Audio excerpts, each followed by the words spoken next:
Hi, Kylie. Can you hear me? I can't hear you. Let me see what I've got going on here.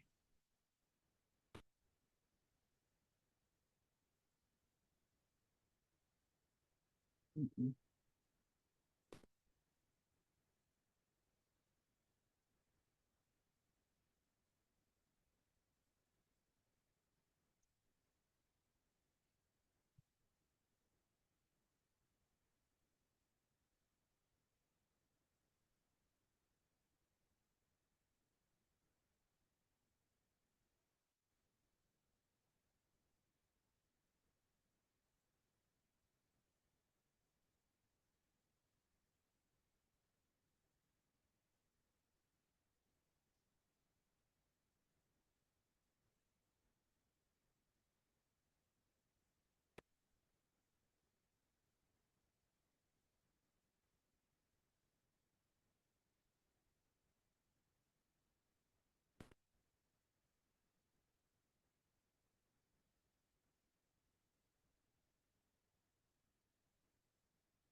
Okay, Nick, try it now.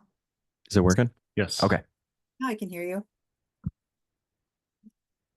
So Nick with Sketchworks. If you want to go right to the next slide, Kylie. Yeah, for sure. Okay. For those who haven't seen the presentation, I'll just go through this quickly. We're looking at two different options for where we could put a new park shelter in Parisi Park. We've labeled these as A and B. They're reversed in the agenda packet compared to what they were in the presentation. So Got it. Thank you. This was the old presentation that I had on Friday, so. Got it. Okay. So yeah, looking at the program of what we're looking at, 3 bathrooms. These would be family bathrooms. They would be not with multiple stalls so that families could use them. They could be gender neutral bathrooms. Storage was also a concern. So we have a storage room in place and also mechanical room. Matching the amount of seating that's in the existing was a concern. Also not separating the 2 sides like it is currently. So one large group could occupy the space. And then maintaining what's existing in the park space, obviously for obvious reasons. So we can keep going. Concept A, this is the concept between the basketball court and the playground and behind the backstop. So what we looked at here was kind of multiple roof planes and intersecting and providing some shelter space using the columns that would reflect the concept of trees. So on that small image in the corner, in the idea that it branches out and supports the canopy above. In this example, we have proposed materials would be stone and a vertical siding, like a hardy plank, something that's durable, not like the wood existing structure. So something a little more durable and would wear better over the years. We can keep going. The floor plan of this, the idea was to be able to look out primarily to the west so you could see the playground and parents could sit there and be able to watch their kids. The bathrooms were important to have them be visible. So there was a security concern of putting them on the backside of the building. So we tried to keep them very visible. Off the backside towards the basketball court is the mechanical and storage and kind of a backstop for the basketball court itself for the basketballs that get loose. Yeah, that's probably good for that one, Kylie. The other option is concept B. This would be keeping the location very near to where it is now.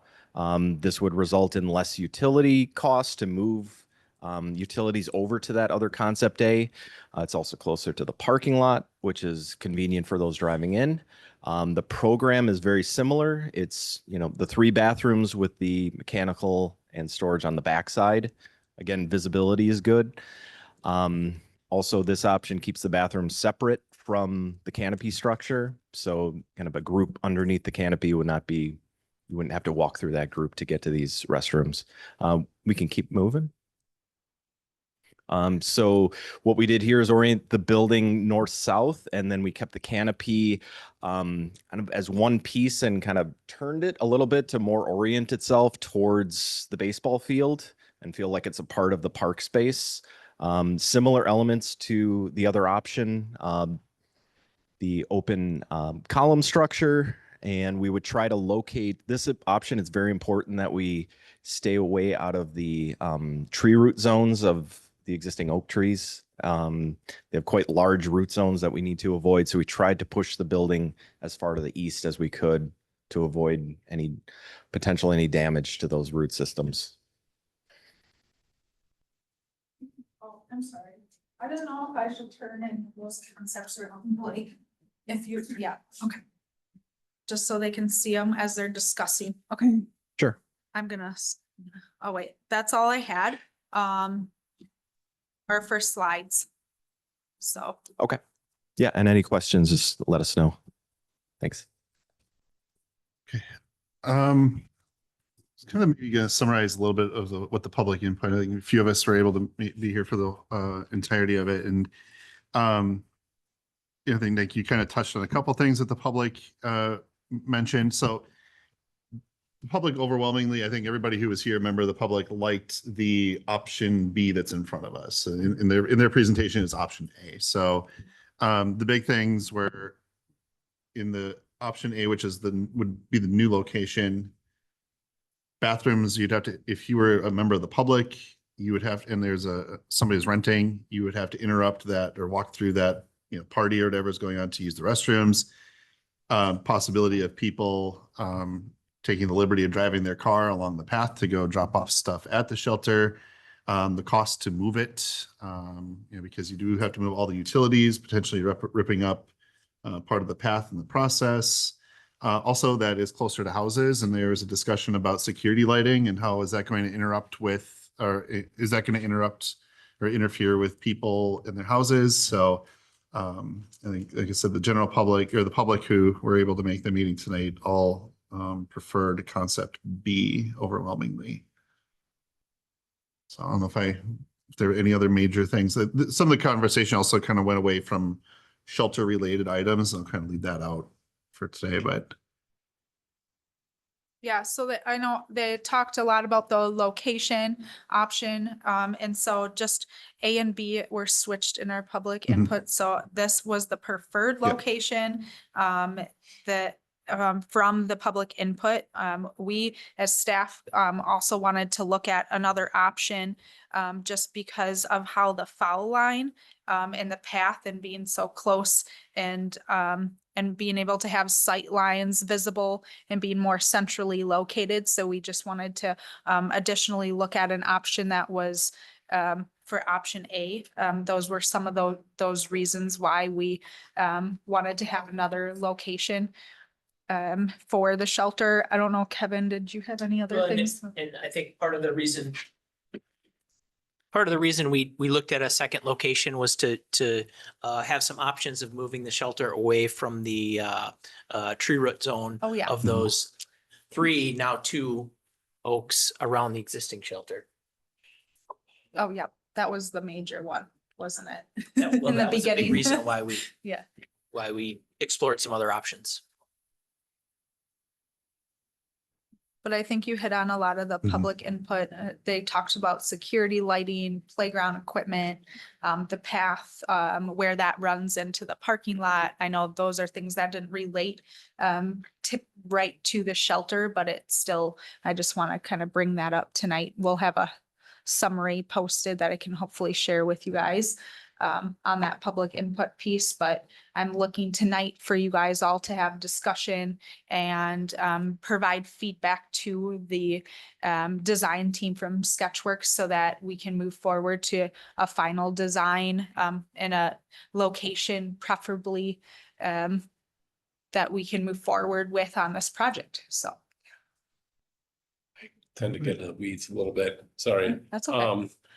What are the needs for the footings for these columns that are gonna support the overhead over the shelter area? I mean, you've got three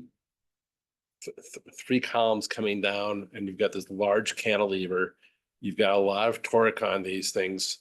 What are you gonna need for a footing to hold those in place? Kylie, do you want to go to the floor plan for Oh, yeah. B in this Yep. one? Is that good? Yeah. Or So one more. one more. Yeah, if you look at that floor plan, what we tried to do is there's between the tables, which are the squares, there's like kind of vertical slits. Right. What we tried to do is move the columns inboard and away from kind of the edge of the structure. So those would be steel columns so that they can handle some of those larger forces. They wouldn't be wood. So it would be a painted steel of some type. We did talk a little bit with our structural engineer and got some details of how that could work. I get, yeah, I understand that, and I don't have a problem with the steel. I question what it's gonna take, how much concrete you're going to put down in order to hold everything in place and keep it from moving around. And also, what's the footprint of that footing when it gets to the concrete? Right. Yeah, I don't have an exact detail of it, but I think we're just talking about kind of it'd probably be a strip footing along kind of where those are. So that whole band of where those columns would be. Yeah. I mean, I understand why you don't want to have four corners going down, Yeah. especially with roots and such. And I think this is a nice solution to that. But I'm just curious what it was going to take in terms of how far down you have to go in those three areas that you're going to have to put a footing in. Yes. Correct. Yeah, we can get you a detail Okay, for great. what the structural engineer is thinking for that. Thanks. There was discussion in the public input meeting about whether or not it would be possible to combine a little bit of the design. And I do agree that the roof line of the newer location option is really interesting. And I'm wondering if doing a sort of combined roof line like that, would that actually help to deflect any balls that are coming off the field, like a foul ball? If there was like a little bit of a downward slant on the forward roof. Do you know what I mean? Yes. Yep. Yeah. It would add that interest and maybe actually serve a practical purpose. Don't know, Thank you. but yeah, thanks.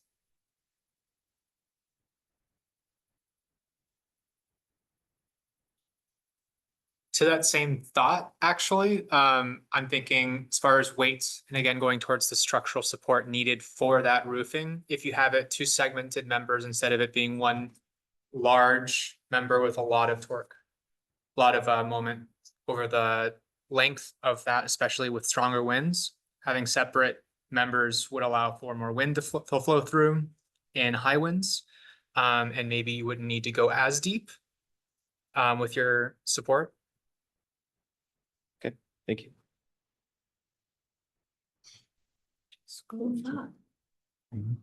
I'm just scrolling through, so back and forth and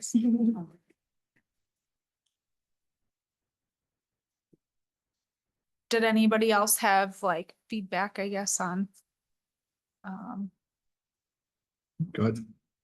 I'm just wondering why there's 3 bathrooms versus maybe condensing the building to like half of the size that it is, because that would help with cost and maintenance and things like that. So I think that should be considered. We were trying to look at the storage on the back for programming. That's something we don't have a facility right now. So everything that we have as far as programming, we try to keep out at the park. So it was allowing for more storage for programming, as well as we did look, I think, at least 2 bathrooms, but we really wanted to make sure they were accessible for people. So we did take a look at 3 just to kind of expand on that, but it is an option to, I wouldn't go below 2. So. And I was wondering, could you separate them, have bathrooms here and then, you know, the shelter and by the basketball courts? Would that be better if we want to save trees? That was an issue. Oh, separating them. I think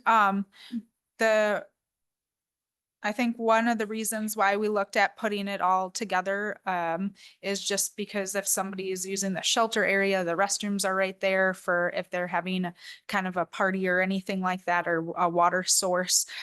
We took it. It typically is a little bit more cost effective to put them together than separate them out, but it is always an option. I think we did bring that up and talk a little bit about that at our park tour meeting. So. Yeah. Erica, I don't know if you were here yet at this point when we were talking about the 2 locations. One of the neighbors of the park made a great point, like people who are bringing a picnic and have all this stuff, they're gonna want to drive on the path to the newer location, which is like halfway down, and it's not a road, but they would want to like drop off their coolers and stuff like that. And so I think the whole room went, oh, yeah, never mind, on that second location. Oh, yeah, that was a good one. And I think we should still continue to pursue what the school district is going to do with the tennis courts. I did reach out to Jamie Sims, and he said they're not going to do a bathroom immediately, but it sounded like at some point they'll be doing a bathroom. So I just think the proximity to Breezy Park and the high school should be considered. Yeah, we did look, or I did reach out to at that same time. Thank you for prompting. They were, I believe that those restrooms will be located inside the fence, inside the tennis court footprint. So you'd have to walk through tennis courts to get access to them. I don't know if they'll be accessible for park hours, which is kind of attractive piece to these. And I know proximity, that's something for everyone to consider. But from 6 a.m. or 5 a.m. till 10 p.m., we could look at having them accessible during those hours versus school hours. I'm not sure what the accessibility they would have, or if there was any tennis going on during that, if it wouldn't be as welcoming to people walking if there was other activity going on there. But it is something definitely we brought up tonight in our meeting is just having more restrooms. I think our goal is having restrooms that are off of the creek corridor for people walking, because right now there really isn't a public restroom facility. And so if that is the tennis courts, but I can't confidently say that even if they are built there, that they'd be accessible for trail users for park hours or walkable hours.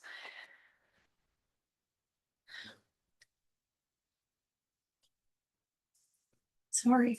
Good. The plan for the restrooms is all year long open? We would have to work the best we could with our operational budget. And to expand on that, I think, we would, take a look at our operational cost of what that would be, and try to, work as many hours as possible. In there, I think we have a portable restroom, which costs us, money on a monthly basis there right now. But as far as like cleaning or weekend cleaning or cleaning contracts, that can be expensive, but as far as it can't be too far off from what we have had it. Currently, we have the shelter closed down. It's not accessible because of the damaged doors and the holes in the roof and kind of the state of the facility. But it can't be too far off of our operational costs from previously when we did have it open. But the cleaning contracts and expense for water and just all of the utilities is something that we'd have to build into our operational. And we might want to incrementally look at that as far as how they're open so we can afford it in our operational budget. So you're gonna design it as something that can be heated? Yes, we're planning on having them be heated year round. All right. That's, yeah. All right. Any other inputs? And we don't think this is going to be an issue with the vandalism that changed. Yeah, I think that was brought up as well, tonight, someone did bring that up as a point. There is a lot of research in that done on vandalism in parks and what you can do to deter that activity.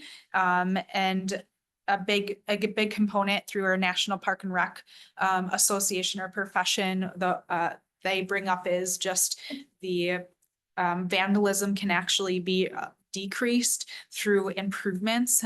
So if you see a brand new beautiful building that's well lit up and it has working cameras, that vandalism should in theory go down. I'd love to say that that's the direction this would go.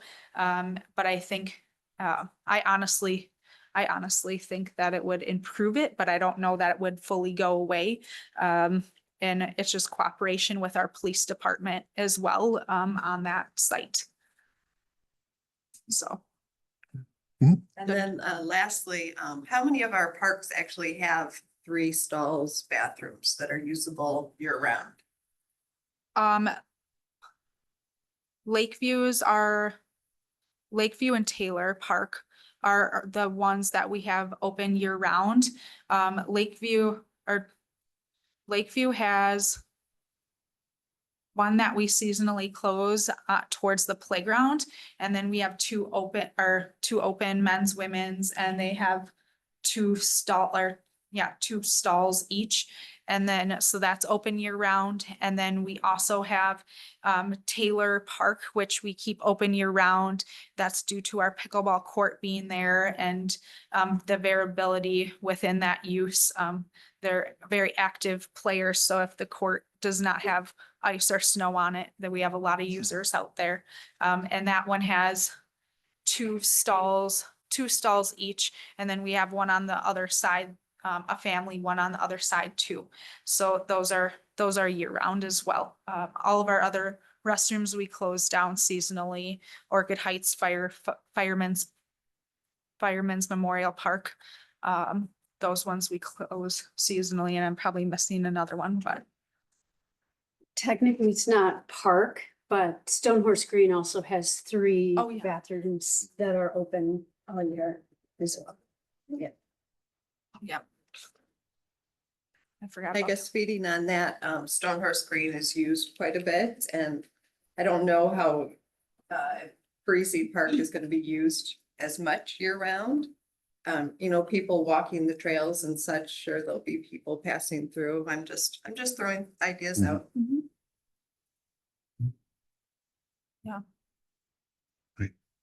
Any other input, or do you have all the feedback that we need? Do we have kind of like a consensus of which location? I think that, I don't know if we got clarity on that one.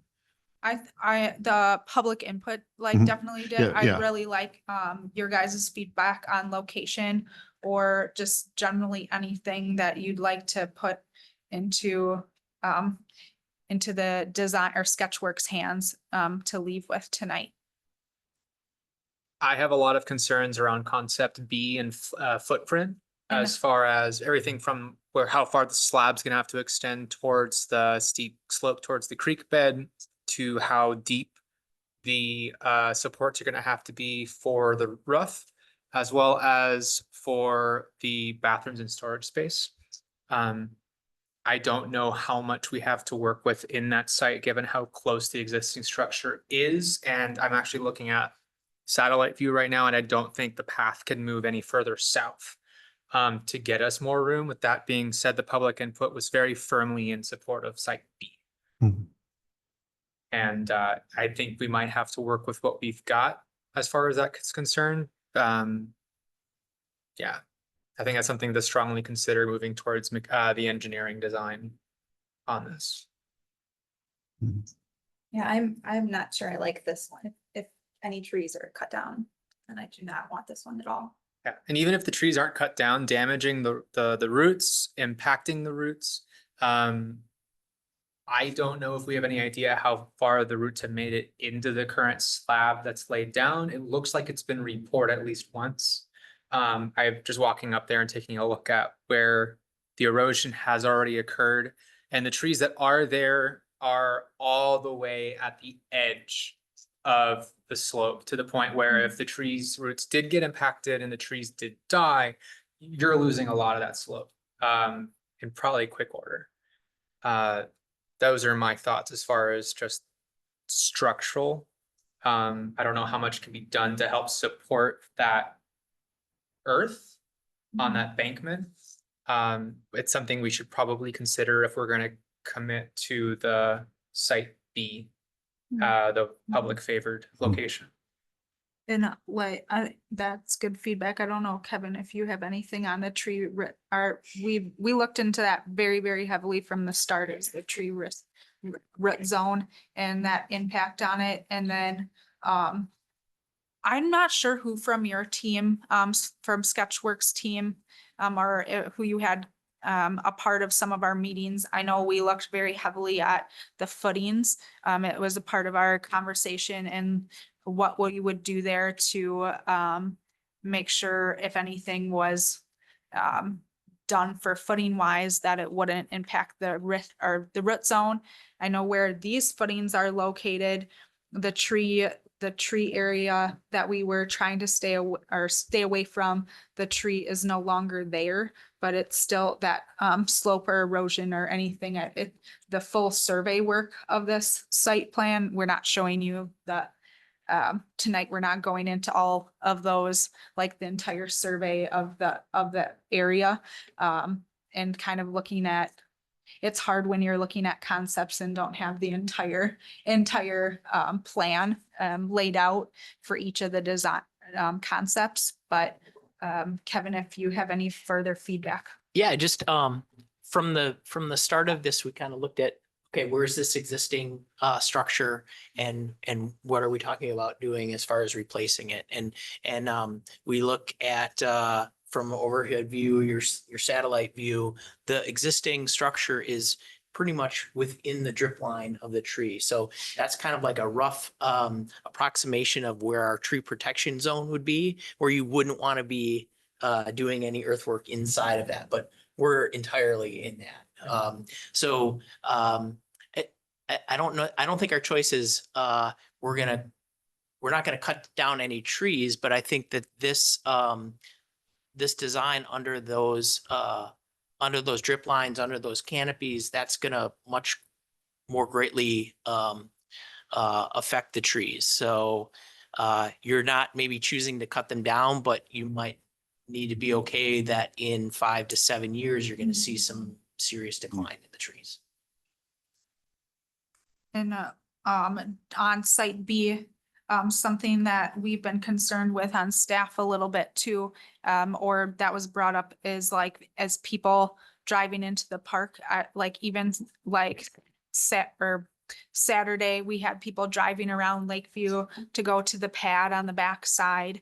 And we've had a lot of people just driving around park areas that want to get close as they possibly can to drop things off. And so I don't know why I didn't think about that, but site B that I think would happen quite a bit as people driving down the path. And then the grade, the grade was also something just brought up is like how that would affect the basketball court or just runoff and our utilities of the our utility cost will be increased, and we will also have to at least do a resection or a section of the path will have to be redone.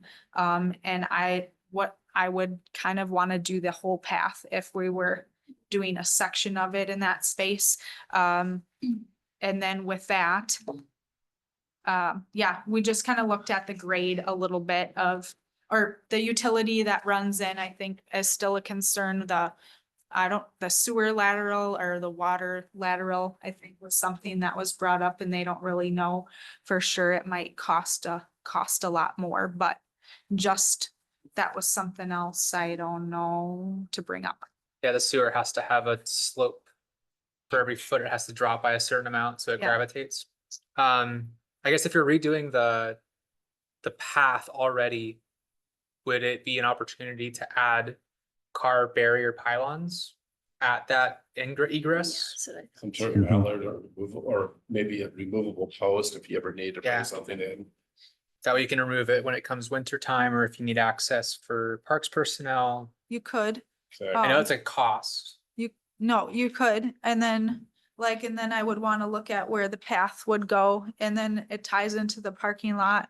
And, yes, you could put those gates in there. I still want to make it ADA compliant, Mhm. and then what you run into, just staff or coordination wise, is that, I don't know, but people trying to drop off that can't like get to the shelter if they do have a family picnic there, which I don't know. They're not as close. So like having something there that distance I know is maybe not a lot in terms of a park and walkability, but those gates are an option. And then maintenance service, then they have to pull or Mhm. unpadlock or that kind of thing. well, that'd be a pretty rare event, wouldn't it? What, Needing to maintenance? remove it. Yeah. No, would do it probably, they'd probably be in there at least twice a week going in and out. For cleaning the bathroom and, Also, the cleaning crew drives down the path. yeah. They would drive down the path when people are walking through there to get their vehicle close enough to the shelter for servicing it. I don't guess yeah. On our form, on the map, it's different. On the map, it says B, Yeah. here it's A. I, If we moved now A on the map B, are we just trying to save that little playground equipment that we didn't put the new location just slightly closer to the original one? Is that the deal? are we what? The placement of The a, placement of the new one, is it as far away from the parking lot as it is because we're trying to save that playground area? Or could it possibly move closer to the parking lot? Save on the run of utilities, be out of the drip line of the trees? oh, so for concept B on the screen here, we are definitely looking at the placement of that being for the best benefit of all of the trees in that No, area. I'm or- saying the oh, new location. Okay, Concept A in our notes? yep. Is Okay. it as far away as it is because of the playground in between those two? Oh, yeah, yes, sorry. Doesn't it make more sense financially to move the playground equipment and save on the utilities? and move the new location just a little closer to the parking lot? To move the playground would be. Can I use my, Yes, Yes. I'm so sorry. I'm just gonna walk up to the board. And then I'll trace with the mouse, so people, if Jamie's online, Oh. got it. And when was the playground equipment installed? It's been, like you said, within the last I- 5 years, I think. I don't have, it's very Oh, yeah. recent Yeah. that, when do you know, or did you know? It's newer, Oh, yes, Yeah. it's a lot newer. within the last like 7 years. Mhm. Yeah, This is this, like a sand box with playground equipment, right? it's all engineered wood fiber. Mhm. Okay. Yep, playground, yes. Is it financially more feasible to move this new location over here and save on the run of utilities Oh, and to just move this stuff, don't destroy it, but move the playground over here? we would be, hopefully not damaging any equipment because it's all set But and like what Yeah. costs more, the new utility run? I don't have the Or new utility moving. run cost, What do you guys think? damage a lot of the equipment. So that we could stay out of the trees, not have a problem in 5 years. It is, but it's like, that's why you don't put. Potentially not have people driving as far on the path.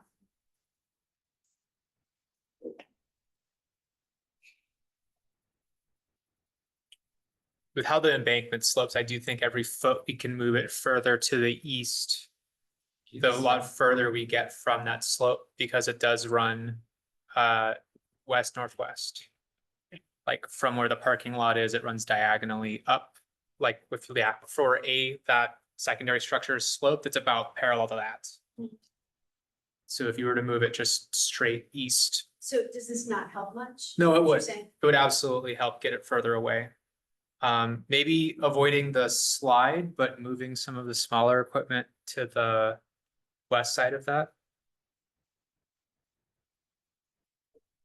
Sorry if I'm No. throwing in giant branches. No, I like that suggestion personally. yeah. As an in-between. Yeah, there's just. That's a lot more things. questions and a lot more cost. Yeah, I think, the play equipment is yes, it is, play equipment, but it is super pricey and it is very, very challenging to move.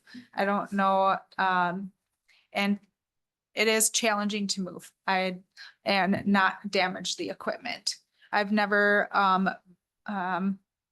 if it has a single footing, I think it's a lot easier. When they have multiple footings, I think it's a lot harder to do so.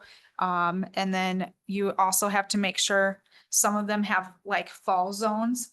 So how that's all set, are reconfigured, I'd have to go back and figure out all the fall zones and what that would look like.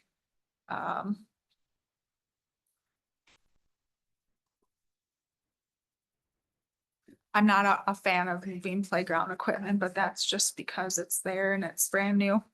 But I think that, utility costs probably are not gonna change greatly by moving the shelter slightly farther west. Because getting the equipment on site and, getting it into action and digging the trenches and stuff, Mhm. regardless of whether they're, 100 feet or 120 feet, probably is not, I'm not saying there's no additional costs. I'm saying Yeah. that most of it's getting there and getting it set up. yeah, So I don't think moving it a little bit's gonna help a lot.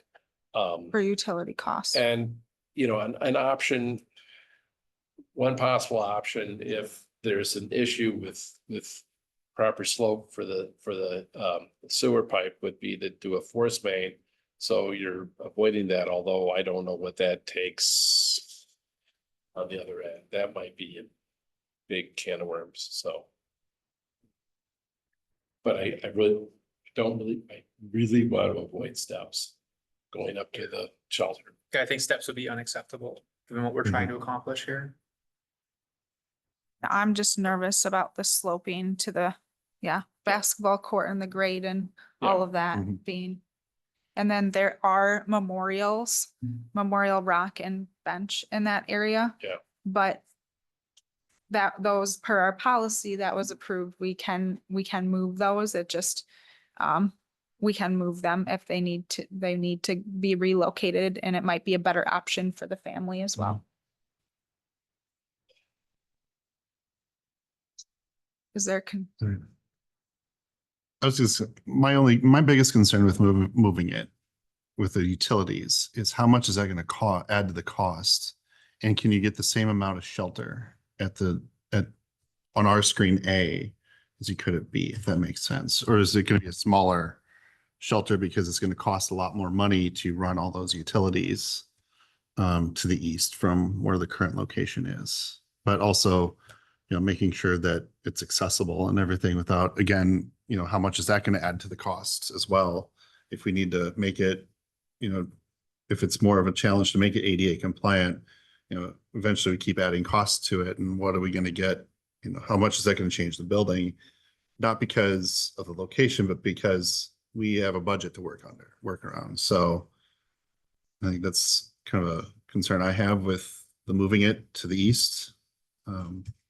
Yeah, but also hearing, I didn't have a lot of people in the neighborhood, but hearing the neighborhood, input on that too. I think that they're very, very strongly in favor of basically keeping it where it is. And that's why I'm kind of like, I'm leaning towards that just because, and I think a lot of these questions that we have will be flushed out through the design process too.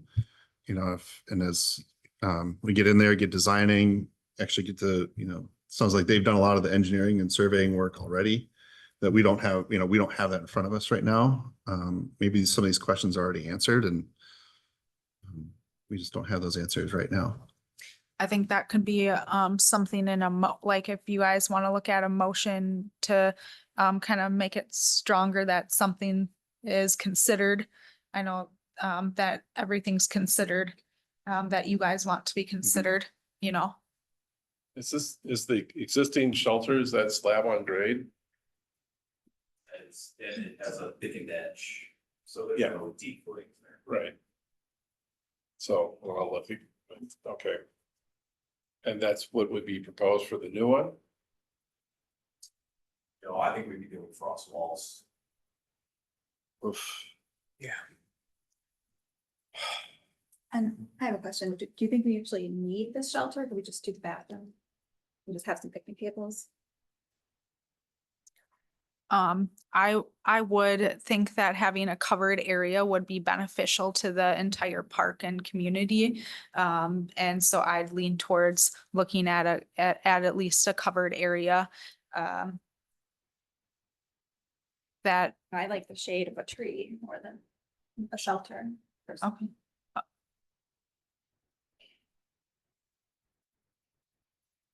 All right. What else do you need from us, Kylie? I think we've kind of got a lot of things flushed out, but I need to wrap up our discussion and. Yeah, I would like to see something, I think of like all the points I can definitely take and give feedback. If there's anything that, would you like to endorse one of the concepts versus another tonight? That would be, our location. Would that be something that, I would like to see anything like that kind of maybe come out Okay. tonight, because I can take general Mhm. feedback. But if there's anything that you guys feel strongly about that, as far as location or concept, A or B, that they can move forward with, it would be helpful. Uses a motion Right. or, Yeah, okay, I can take these piecemeal, but I'll make a motion that we strongly try to maintain the shelter in its current location approximately, which is farther west than of the two. Shown, because we got A and B, I won't refer to that.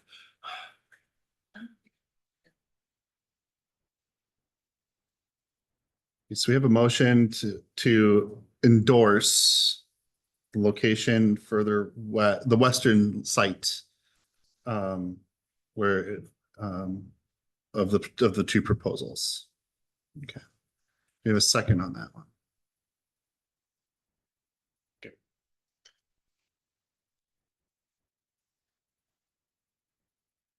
I'm wondering if we're like even in a place to be able to, because there's a lot of questions that we don't have answered. Right. If we're even in a place where we can even endorse a spot. I think that's where I think we're Endorse the at. location. Yeah. Okay. Yeah. I would second that. Yeah, we're not in the spot. That's not a motion. We Yeah. have a motion on the floor that I hear died. ya. Yeah, I agree. the motion fails for a lack of a second. Yeah. I got that. Yep, yep. I mean, I think you're right. I mean, just learning that if we're gonna be putting frost walls in and having the tree roots obviously disturbed quite a bit more than what we have now, I was thinking it shouldn't be too bad if we're just replacing it with kind, but we're not. And whereas I was kind of wondering if Kevin was right about the trees having issues, but now that I hear this, I think he's spot on. And I'm concerned. I want to preserve trees. I also want to preserve the protection of the bank.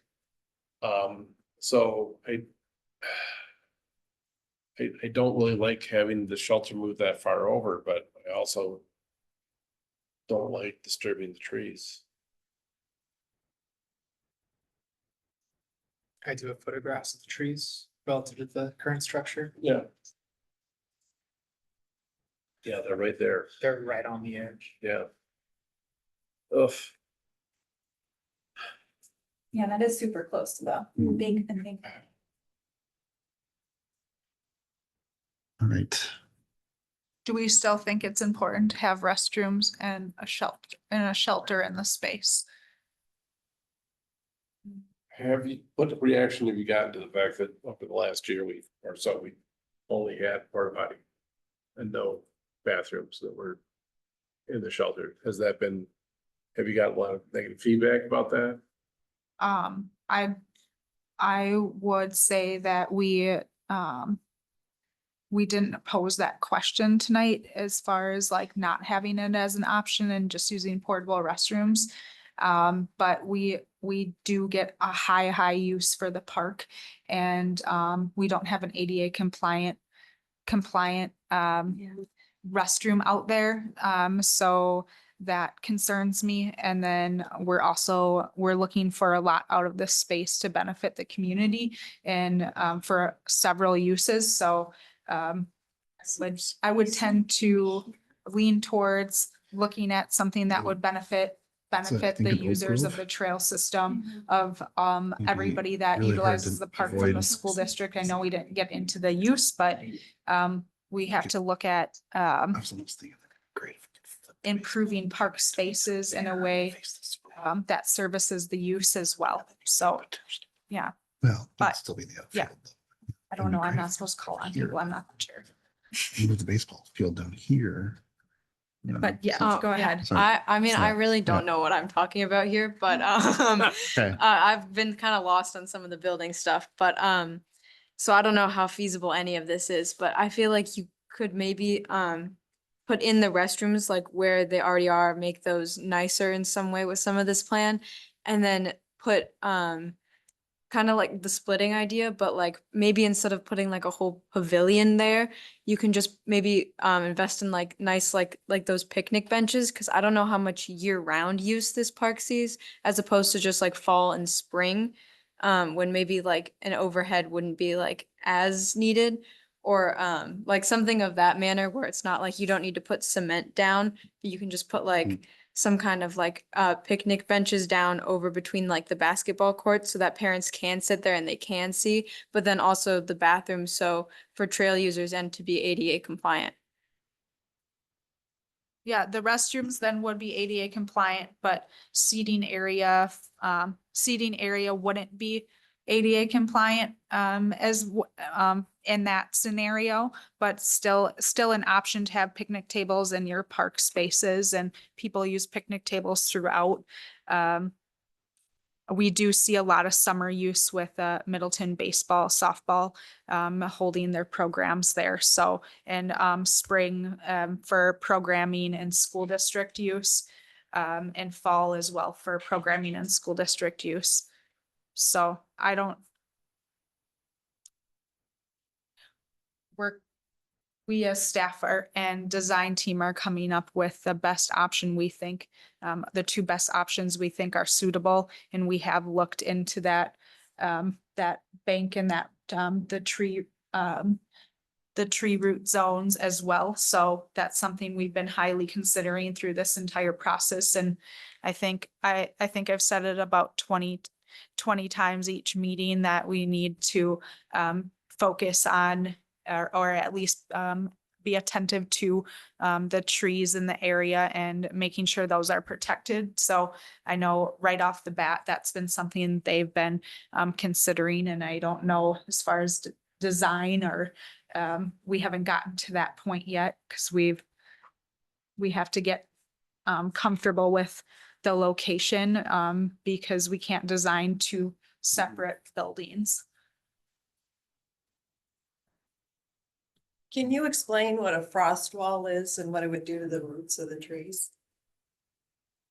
So a frost wall is the foundation gets below the line where frost forms in the ground. They're typically 4 feet. 4 feet deep. Yeah. Or Okay. people below grade, Below grade. below Yeah. grade. So, yeah, it's a major bite. It's a major bite.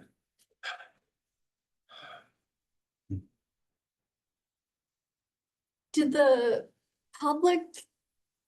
Cause I missed the first, 10 minutes, were they informed that the trees would be in jeopardy in a couple of years if they chose that one that they got excited about? I'm just wondering if they would have changed their mind if they knew that part.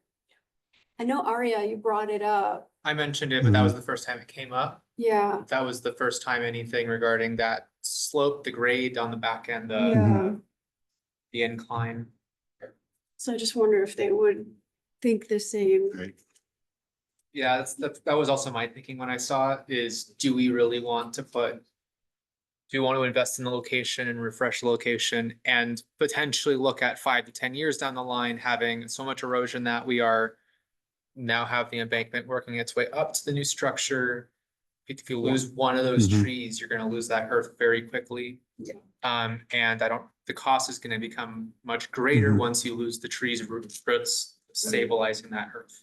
And with the design, and I don't know, correct me if I'm wrong, but with doing design on our engineer department and like Eric Sorensen would be reviewing this for erosion control and also for stormwater elements and making sure that that's all reviewed. I know that that's a part of our city process is. It's more that the current roots would have gone underneath the slab as it currently exists.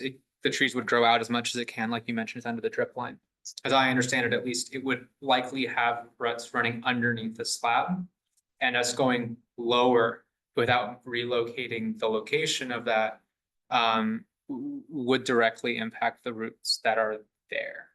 And the erosion plan can't foresee how much root is taken up by that tree. If the tree does die or the tree stops growing as much or sections of the tree dies, how much of that support from the roots that are already there, how much is that's gonna fall off? Mhm. That's one of those cascading issues that I don't know if we can really foresee. Yeah. Do you have cut sheets for the play structure on the west side? I'm not super well versed on like how those are put in. But I know you I'm mentioned if they were single versus double as far as them being installed. Wherever, I don't know the footings or anything, with the design, I'd have to look, or the installation, I'd have to get a hold of the company that installed it, to figure out the footings and everything, moving the playground. Yeah, So do have construction experience. I've worked as a mechanical and plumbing contractor before, so I know how to read cut sheets. I know how to read these kind of diagrams, but the best option in my mind is to essentially relocate the site a few feet east. Potentially relocate some of the playground equipment or widen the playground. If you could move the path further south, you'd also be able to get away with a lot more Mhm. Just moving that slab a few feet south would really save the on-road. But those are my thoughts. It definitely sounded like the public input was strongly leaning towards what RB, the Mhm. most west option is. I just wonder if there's a way for us to give the public what they wanted while also protecting and future-proofing the space. Mhm. I think that would be the perfect answer, right? Perfect ideal. So to be possible to look into keeping it at that site B here on our screen, but moving it a little to the east and seeing what is the playground equipment that is furthest to the or closest to the parking lot. So look, just swings. Okay. So swings would have to be potentially moved if that's the plan, Yeah, but I can look at that a little bit Okay. closer, I think. and would moving the path a little bit to the south interfere too much with the baseball, with the ball I diamond? wouldn't, are we looked at that? I would not want to move the path to like, it's already in.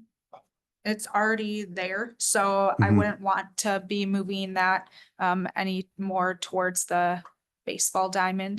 Mhm. Not that maybe a foot, I don't know, we could take a look at, or as much movement as possible, it sounds like. So we can always, we can look at that, but I think we've already really reviewed the path and how much it can move. I think Okay. Kevin might have a little bit more insight into our conversation too there. But we can Consensus. take a look at the playground.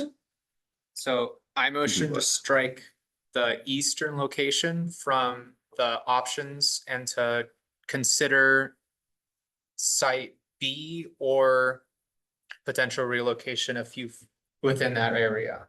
Which B? Sorry, the westernmost location, and look towards potentially adjusting the final footprint. But the key point being to strike the easternmost option from consideration. I'll second that. Okay, we have a motion and we have a second. Any discussion on the motion?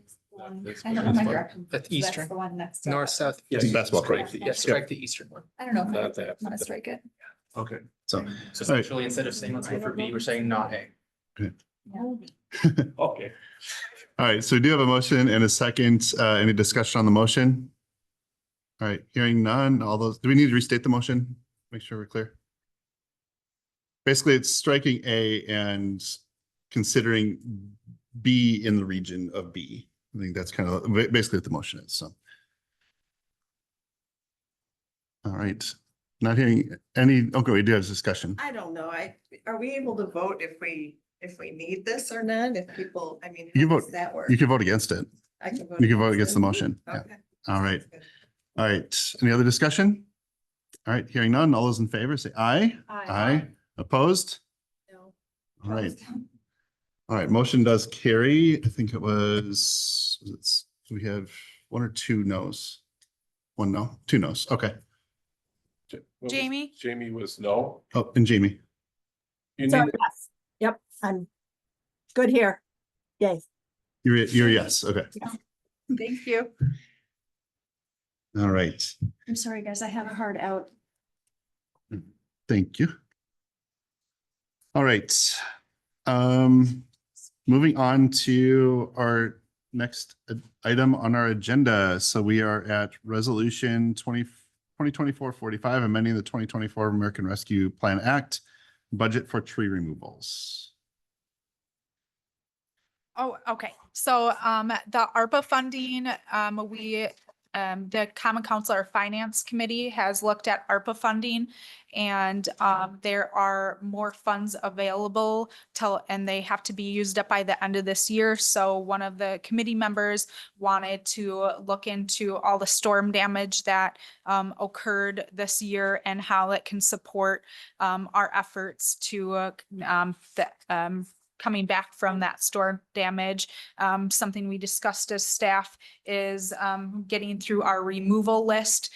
We actually had a tree branch from one of our removals fall on a car on Friday that we had to remove. So it is important that we take a look at these trees that are at risk of further damage or that. So we have a list of trees that we want to get through for removals from storm damage. And so that is on our ARPA request. Do you have any? No, that pretty much covers it. I think in the packet, we have some more numbers on. Sorry, I should go to the actual resolution here.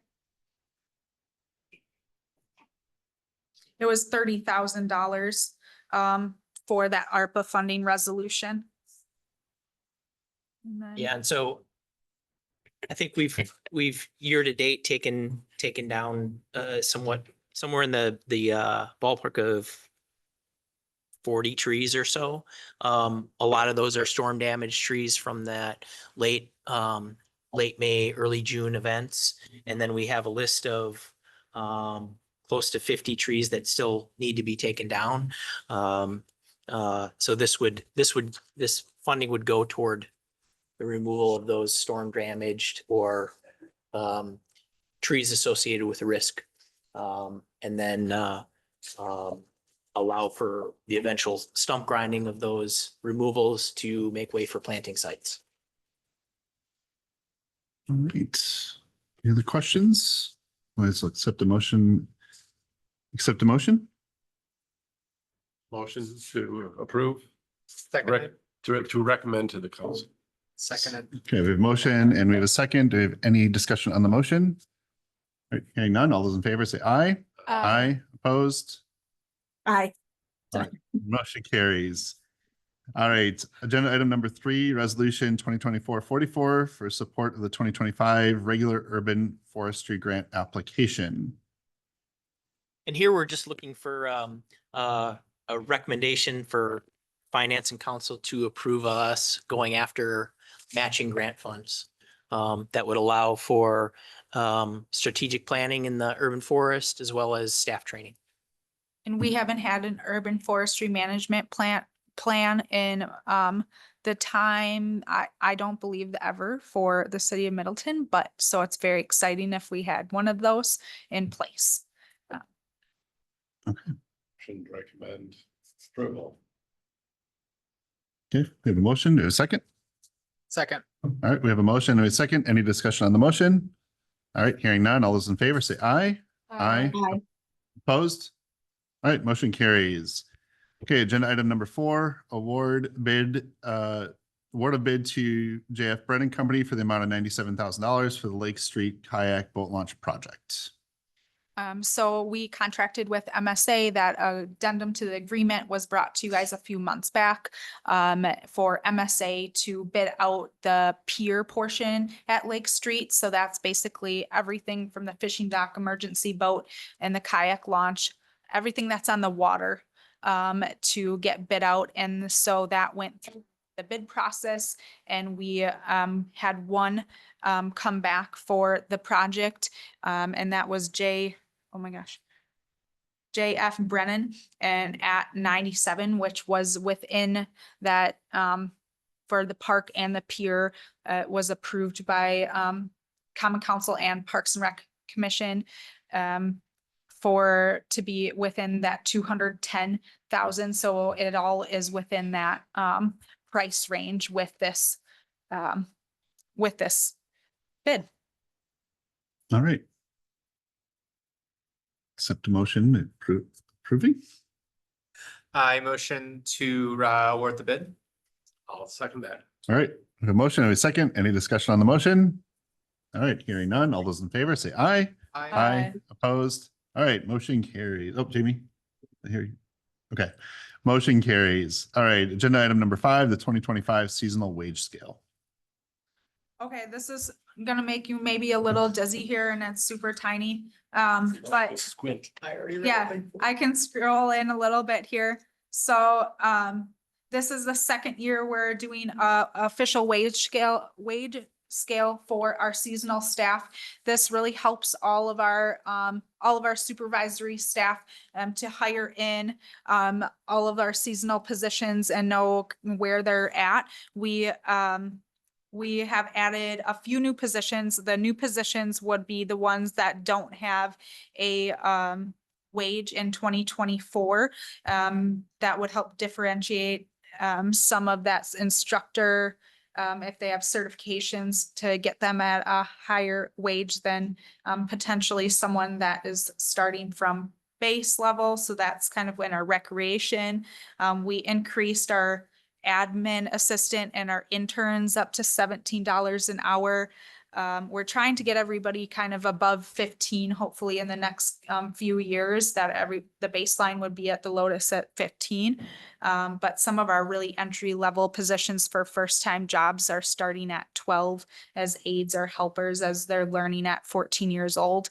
And then we do have, let's see here. So just a few positions in our recreation. And then I think we changed some of our names to our positions for the youth center. We're referring to them as counselors.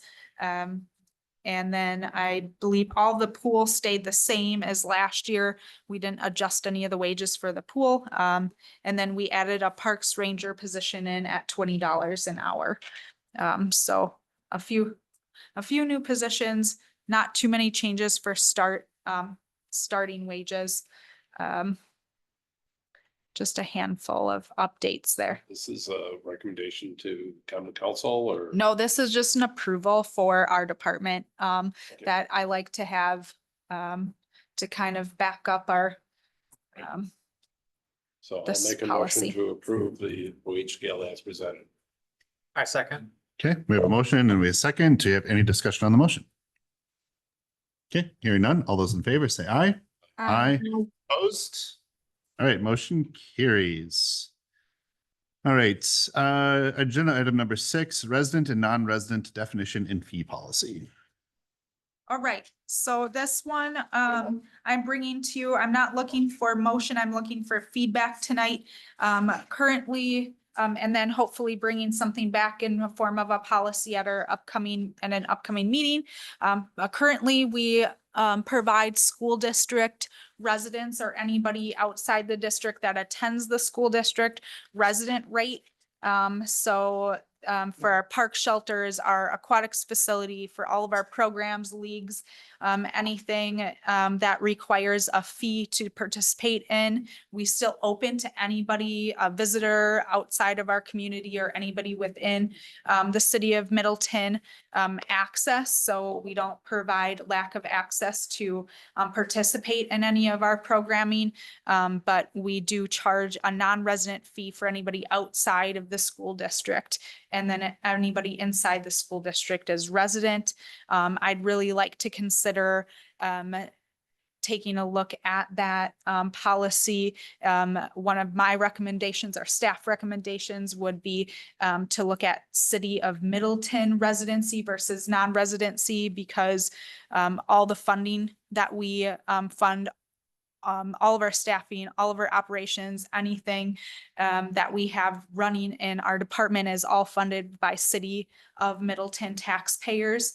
So I believe that taking a look at that policy and having a transition period moving into City of Middleton getting a lower rate, whereas the non-resident, so anybody living in the town of Middleton, anybody living in Verona or Wanakee, or anybody that might be in a neighboring community that pays taxes to that community would pay a higher rate for a membership to the pool or a park rental. Just giving examples, but I'd like to consider moving in a direction of that nature, but I'd like to get some feedback before I put a formal policy together for fee and resident, non-resident. What was the thinking to give residents within the Middleton Cross Plains area school district a discount? It might be because we do have several of our program locations on city or on school district grounds, or we utilize their tennis courts, for example, or their basketball indoor facilities. So it might have been something of that nature. I've reached out to before I'm still doing further research, but I've been reaching out to several communities to see how they set up, and they have similar, they use the school district, so. We could have a 3-tier system, right? You could have city residents. Yeah. And then school district residents and then non-residents. My other question is, how do you determine residency or non-residency, or where do people fall in this? If they live, and that would be with that policy that we'd have to determine what a resident, what a non-resident is. How do you do it now? Right now, if they just say they like go to the school district, they get put as a resident. So there are pockets of the city of Middleton, and I'm thinking like the Bishop's Bay area, and I think there's like a little enclave up by Orchid Heights, or not Orchid Heights, but North Lake, that are city of Middleton, but they are Wanakee School District. Yep. So do they get the residency rates even though they're not in the Middleton Cross Plains School District? And that's yes, good point. They still get the Okay. resident rate.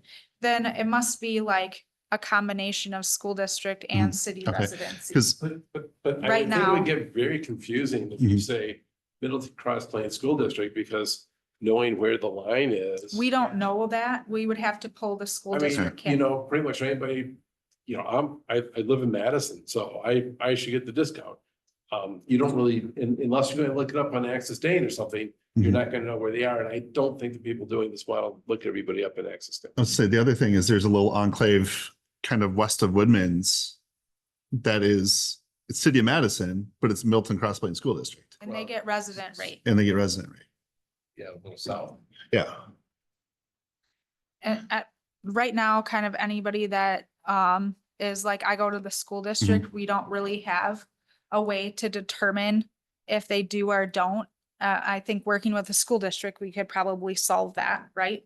And that, but there is for residency, for city of, it would be very simple for us to look up if they pay taxes to the city or if they're on, it would be pretty, a lot easier for us to look up. Easier, but I mean, you still run the same route because obviously any renters don't pay taxes, so, The renter, yeah, you know.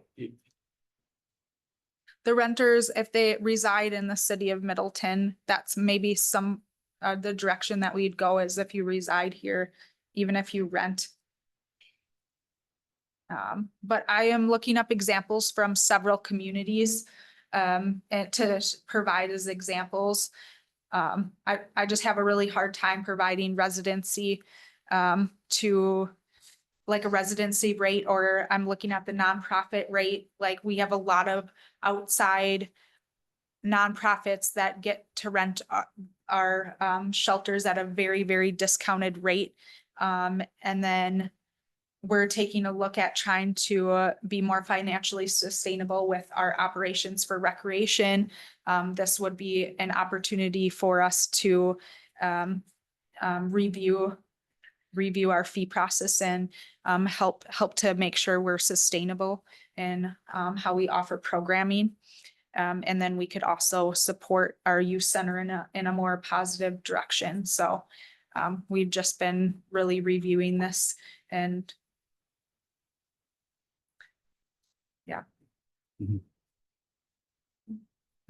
Any input?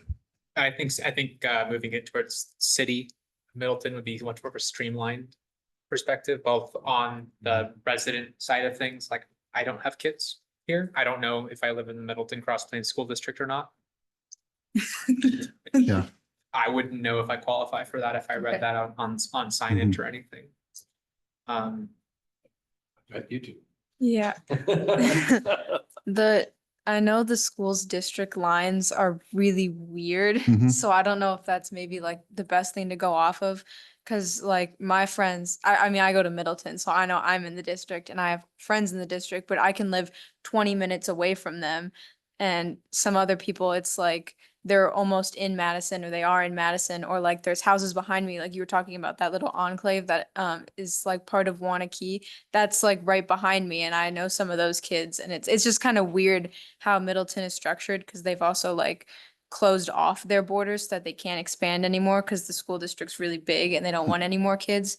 So that makes it kind of like weird kind of around there. So I don't know if the school district is like the best thing to go off of. I could see if it would work. I like the tiered system idea where city because the city is just clear cut, but because kind of you made a compelling argument for allowing school district people, but unless we use their facilities sometimes too. Because they still pay money to, for property taxes for the school district. And then we're using their facilities, but I could see that working. But I definitely think city, should be prioritized in any kind of fee structure. Agreed.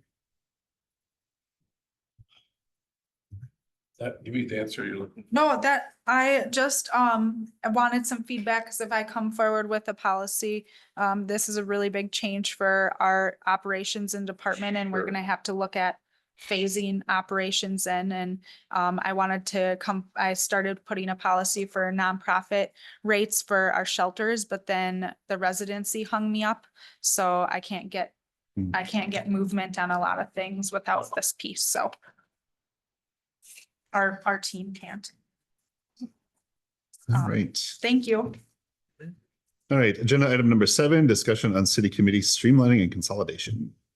We're bringing this one back again. So sorry, but we didn't discuss, I didn't have anything in the minutes that we discussed the COI, so Commission on Youth consolidating.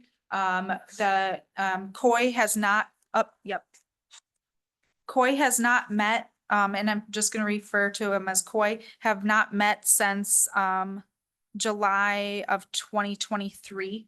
Their ordinance on what their oversight is written here. Basically, the commission shall have responsibility of studying the needs of youth citizens in the Middleton community, shall from time to time make recommendations on effective ways to solve the problems faced by the young, and shall bring to the attention of the Common Council any special program needs to aid the young people of the city.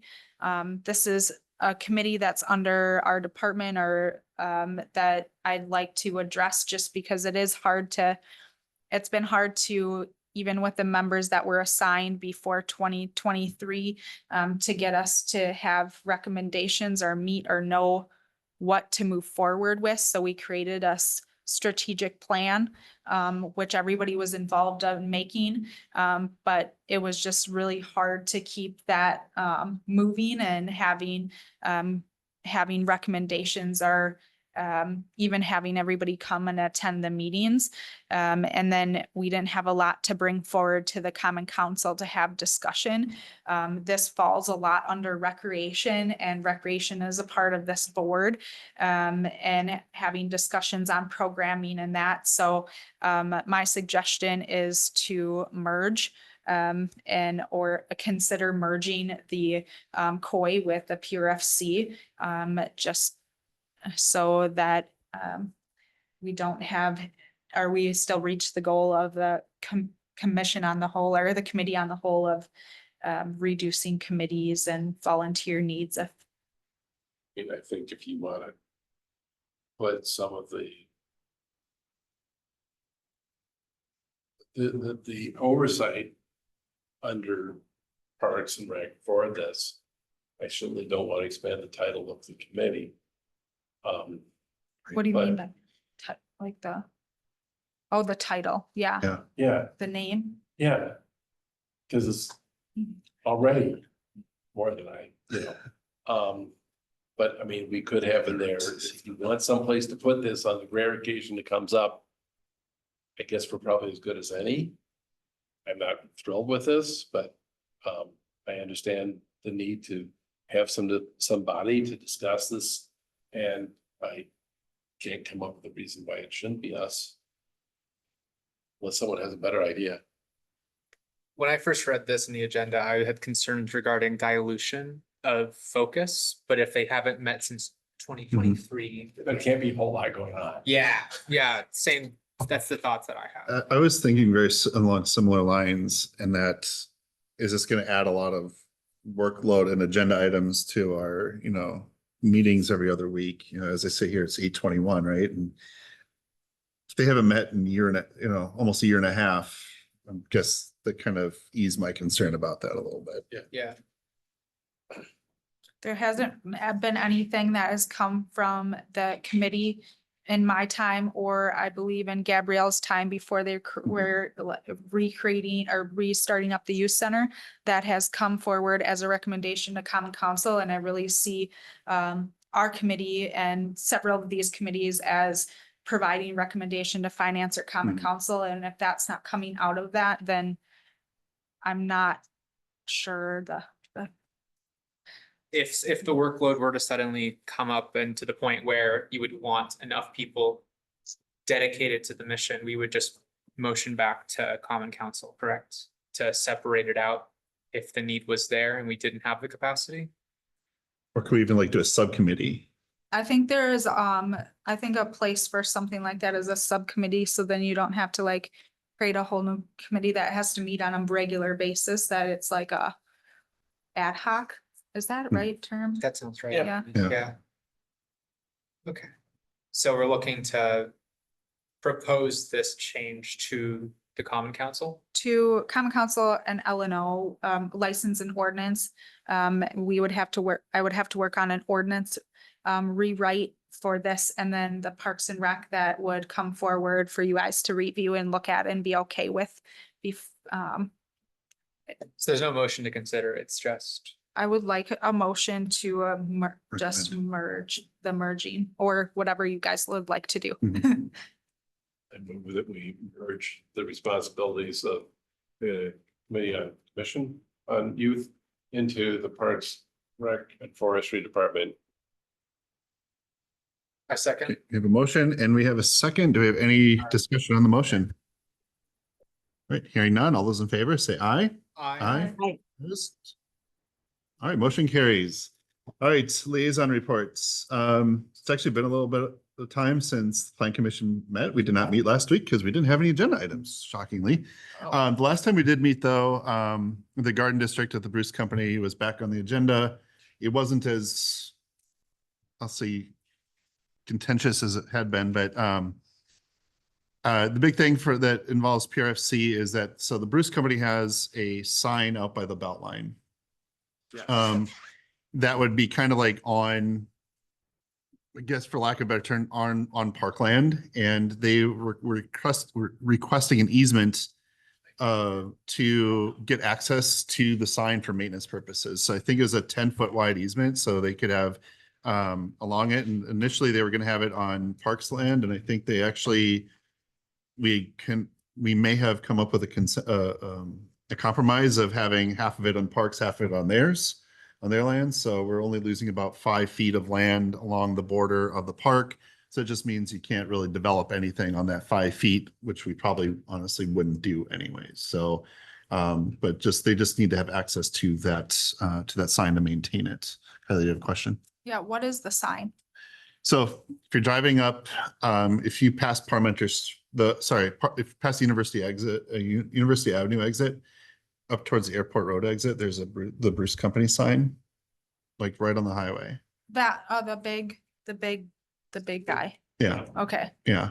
The one that has like the marquee underneath of it. okay. Yeah. So they want to maintain that, keep it Okay. keep it on as much as possible. So we said, okay, we'll grant you that easement Thank you. when it's all done and, or when it's all platted out. They didn't, I don't think we fully agreed on all the plats yet, but I think that was the biggest thing that came out of that meeting, if I recall. Like I said, it's been a few weeks now, so. All right, Conservancy Lands, There was no meeting. no meeting. All right, Community Campus. I think they discussed funding, how they would pay for. Borrowing. And they did go on a tour. I couldn't make it. I don't know if Kylie did. Yep, so that was an overview of the project, with the funding, like where funding could potentially come from, for City Hall, Library, Rec Center, Senior Center, just, what would have to be in place for that.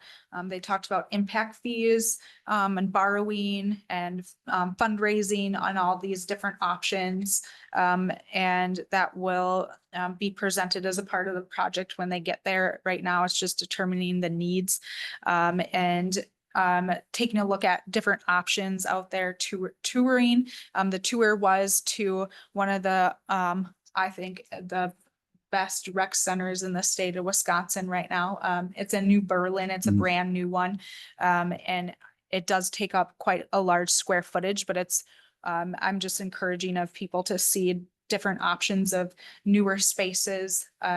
So that was one of the spaces we looked at. We also looked at City Hall Library joint in Oak Creek. And that was good to see how they utilize various spaces and then just staffing sections and like how do they set that up in their city hall in their front entrance and common council chambers, how they make it functional. And then there was a lot of library options and then there. And then we also toured a rec center, community center in Oconomowoc, which was they focus very heavily on programmable space and ensuring that they cover the cost of their operations through renting and programming. So there was some things to learn kind of how they operate that facility, but I guess it's time to get cooking here, so. All right, well, thank you. And the agenda is done and I declare us adjourned. Right? Thank you all. Sweet. Night, everyone. Thank you, Jamie. Good night. Straight. Oh, right on.